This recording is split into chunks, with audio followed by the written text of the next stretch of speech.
Good morning. I hope that you're all well and that you've had a good week. This week I have been bursting with excitement for Sunday morning to come. It's been like waiting for Christmas Day. Today I'm going to share with you some information about this beautiful sampler, Rose Ada Featherstone. Isn't she gorgeous?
This border, the colours, it makes your mouth water. In fact, the colours throughout this sampler are really, really gorgeous. The moment I saw this sampler, I just fell head over heels in love with her. You know, from the name Rose Ada Featherstone, that's a brand name, to the unicorns, the cherubs, the house, the ships, the butterflies, the beautiful border. You know, everything about this sampler ticked boxes. You know, it was a ding-dong moment. We wanted this sampler to be special. So Hands Across the Sea Samplers has linked up with Hobby House Needleworks, a store in the United States. And we have made this sampler available as a limited edition exclusive release for Hobby House Needleworks. This sampler will only be available this once. It will not be released again in a different format. This is a one-off special release for Hobby House Needleworks. So you can't buy this sampler from Hats. You have to go to Hobby House Needleworks. Now, I know when we released her on Thursday, there has been a few little glitches about shipping. So I just want to recap about that at the moment.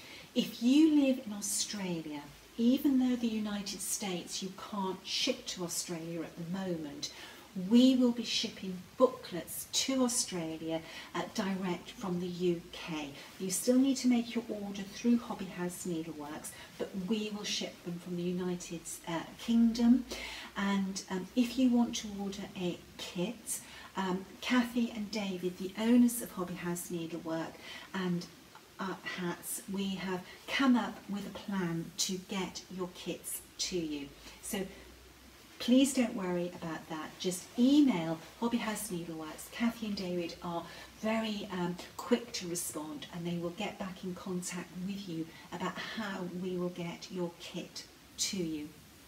If you live in the United Kingdom, I will be shipping these booklets to you so that you only pay UK postage charges.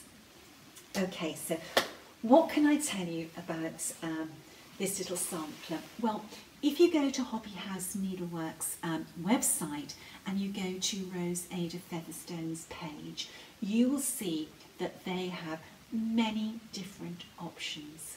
You can buy just the booklet, you can buy the linen, the threads, and with regards to fabric, because Rose is just cross stitch over 2 threads, she is suitable for stitching on Ada, Linada or linen. And Kathy and David have worked very, very hard to offer options for everybody. So they have a complete range of counts and different types of fabrics. Also, they have done that with the thread packs. You have Vera Soie 103, Soie d'Alger, you have DMC, and Kathy and David have done a custom over-dyed conversion, and the threads they've chosen are really, really lovely ones. This is going to be so exciting to see this sampler being stitched up. You'll have to spend 5–10 minutes going through all the options to decide what you would like to do. Now, Rose's booklet comes with a twist. You actually get a bonus sampler. You are only paying for Rose, and you get Jane as a little thank you gift from Hats and from Hobby House for your patronage. You're important to us, and we like to say thank you to our customers. Jane's little sampler. This is a photograph of the original sampler, which is here. This is the original of Jane. She was stitched with wool. We just cross stitch over 2 threads. I've stitched her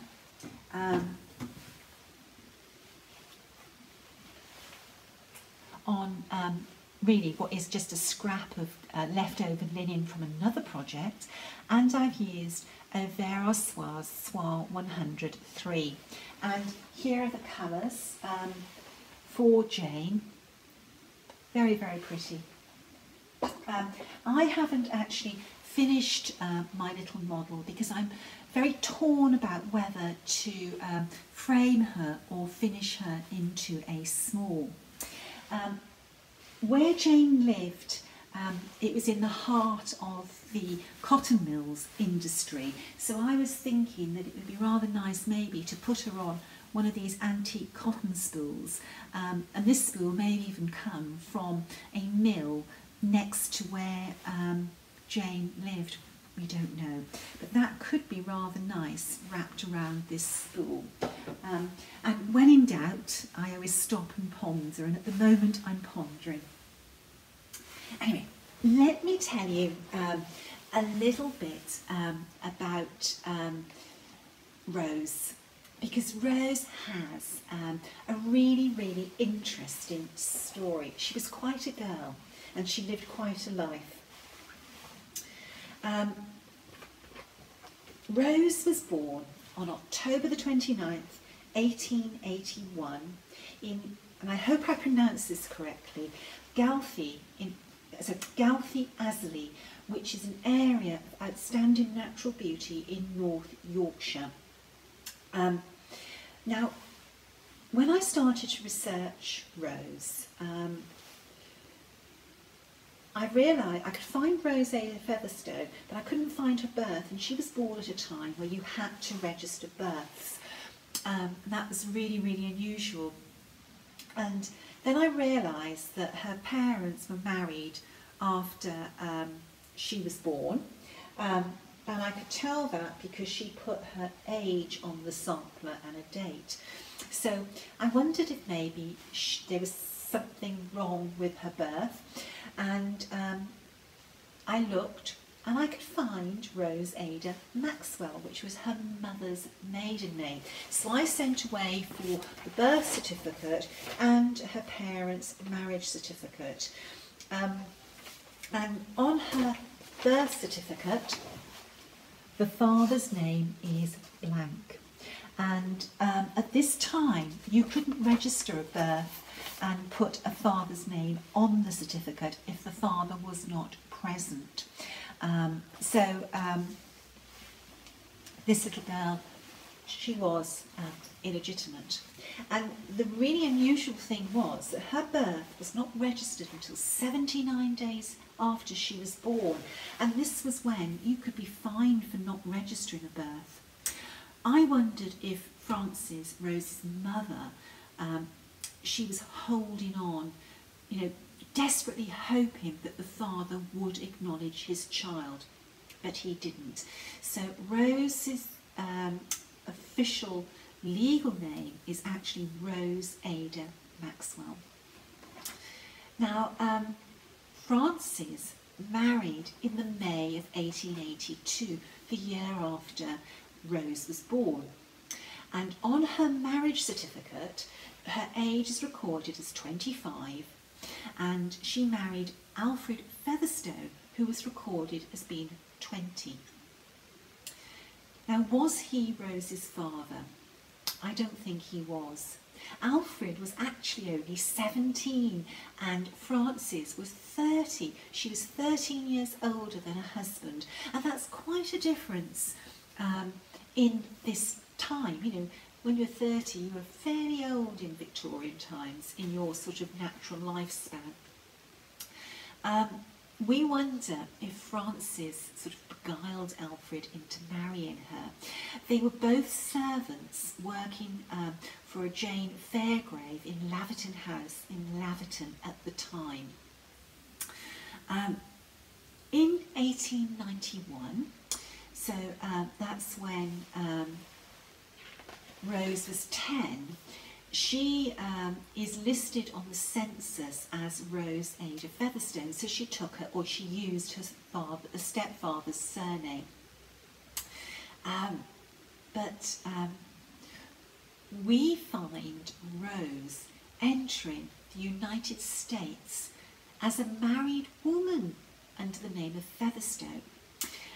She travelled to New York on the St. Louis in 1908. In the records of, or the immigration records into the United States, Rose is described as being 4 foot 10 inches high with black hair, dark brown eyes and a fair complexion. I thought that was such a little gem of information, knowing what she looked like. I really, really loved that.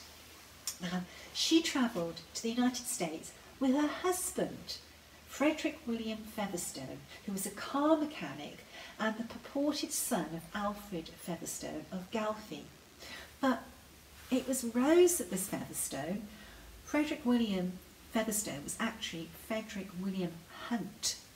So why were they travelling under what was a false name for Fred? Were they fleeing the UK? And why weren't they actually married? So many questions I would love to ask Rose. Now, we can't find Rose and Fred coming back into the UK, so maybe they used another name to travel back into the UK, because we know in the 1911 census they're living as man and wife, even though they aren't married, at 32 Blossomgate Street in Ripon, which isn't far from Galfie. And they had a 2-year-old son, Herbert Hunt, and Fred had his own business repairing watches and clocks. Now, Fred died in World War I. He was in the Royal Army Medical Corps, the 70th Field Ambulance, and he died in 1917 at 42 years of age from wounds received in military service. He's buried in Belgium. Now, an unusual thing, we found Rose receiving a war widow's pension under her birth name of Maxwell and being described as an unmarried wife. Now, it was very unusual for women to receive pensions if they weren't legally married at this time. We can't find any further trace of Rose using the name of Maxwell, Featherstone or Hunt. Maybe she went back to the US, maybe she remarried, even though we can't find a marriage for her under those 3 names. The 1922 census will hopefully be available on Ancestry maybe next year, and we might be able to pick up the trail on Rose. I would really like to know what happened to her. I've traced some descendants, and I've spoken to a distant cousin on the phone, and they don't know what happened to Rose either. They got as far as I did with their research on Rose. She's quite a girl.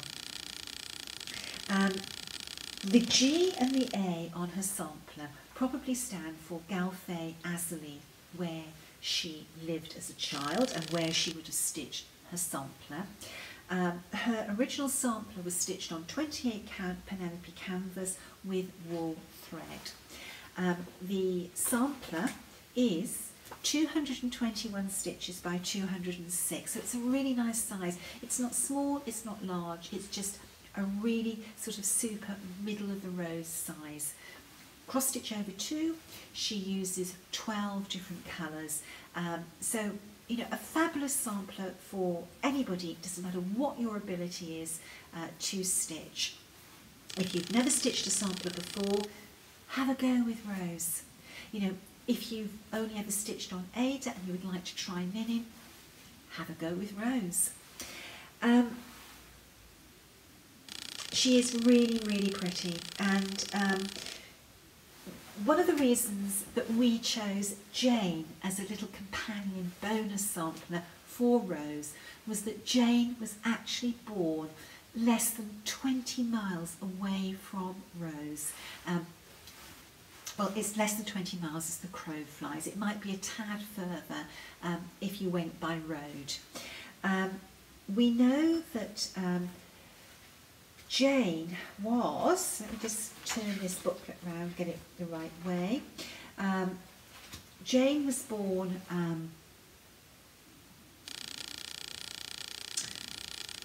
I've got her dates. She was born in 1868, and we find her in the 1871 census living in Keighley, and this area, it's where the Brontes are from, and Keighley is also where one of my best friends Sue was born and grew up in. Jane's father was a primitive Methodist minister, you know, I did not know what a primitive Methodist minister was, and apparently primitive Methodism was a vibrant evangelistic faith which enhanced the lives of many working people. John moved around through his work as a minister, and they lived in Huddersfield and Wakefield, and all of these places my friend Sue has worked in, so it's really lovely finding out a little bit more about the area from Sue. Jane never married. She died in the December of 1896, aged 28. That's such a short life. But anyway, we feel so excited to bring these two little girls to you. I know that many people have been excited about this limited edition release, and I think that in the first day that this was available, a quarter of the booklets were sold. So if you want to have a copy of Rose and Jane, now's the time to get it, because when they're gone, they will be gone. This will not be reprinted. This is a one-off. Now, I shared this sampler with Krista Gramer of Just Stitching Along, the leader for our Sampler Years Facebook group.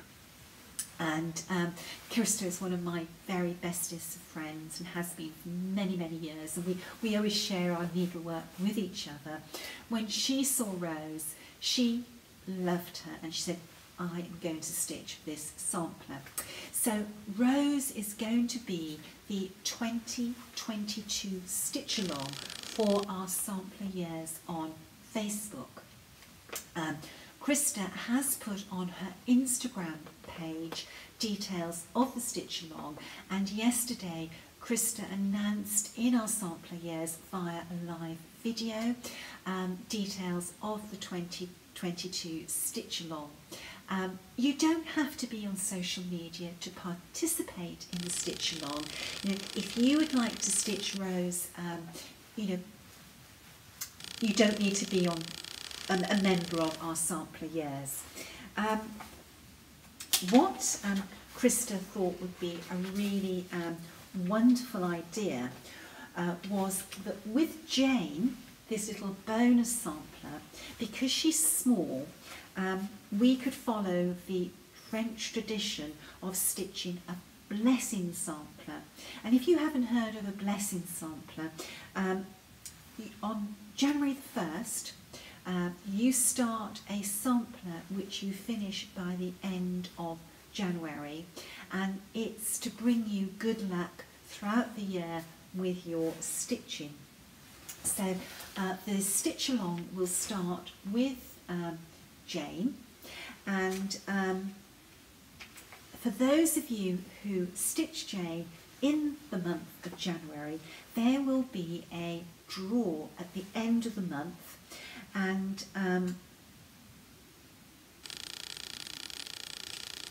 actually, do you know what, I'm going to read from this so I don't get this wrong. Let me find out the details of the draw. It's so much information to